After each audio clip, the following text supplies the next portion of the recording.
viskas labai. Ten rašyklis gražiai rašyti, kalbėti labai gražiai nemoka.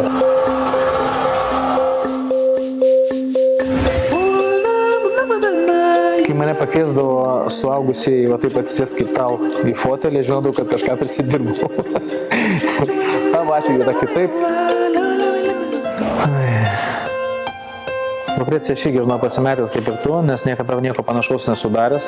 Man labai irgi nejauku, aš matau, kad tu irgi sėdi nejaukiai, aš irgi nejaukiai, nes su vaikais labai mažai bendrauju, kalbu. Pas dar mažiukus visai vaikus, kurie dar net nekalba turiu, tai net nežinau nei kaip kalbėti, bet aš pabandysiu, gerai? Dabar reikės padaryti salto? Ne, juokauju. Labas, Melvinai. Labas. Turiu aš įdomius tokius klausimus, reikės tiesiog atsakyti raštu. Tai pirmas klausimas yra toks labai paprastas. Prisimink laikotarpį, situaciją, kai buvo labai sunku.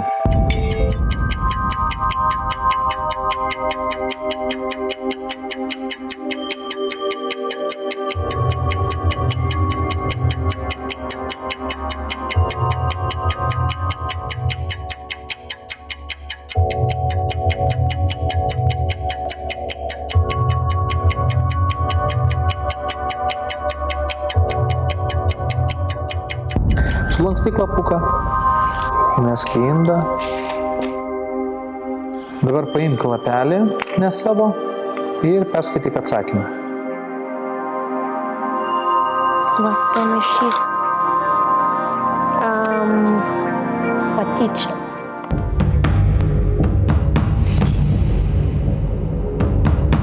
Kaip tu galvoji, kodėl čia tai parašė patyčios?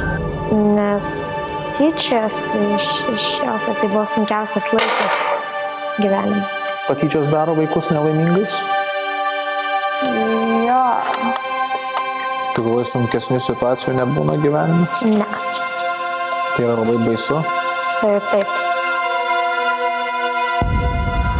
Tai buvo kaip mirė mano senelis labai mylimas. Labai bijodavau likti vienas. Prisimeniau, kai mane išdavė draugė, blogai, jie nuodėmė mane, kad paliktų mane ramybėje. Kaip tuo metu jauteisi? Ir atsakė? Blogai. Blogai.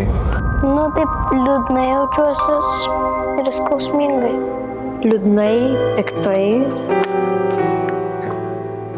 Ir kas bandė mane pralinksminti, jam buvo labai sunku. Kaip tuo metu į tavo išgyvenimus reagavo artimi suaugusiai? Reikės perskaityti atsakymą. Jie guodė mane. Ar visada tėvai žino apie mūsų paslaptis tokias? Ne. Ne visada.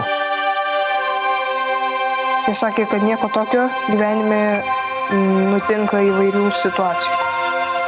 Norėjo, kad nepadaryčiau jokios kvailystės, kad nenusižudyčiau.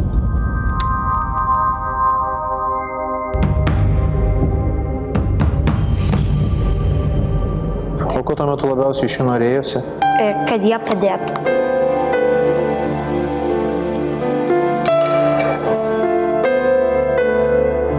Nelauk, kol sunkumai užaugs.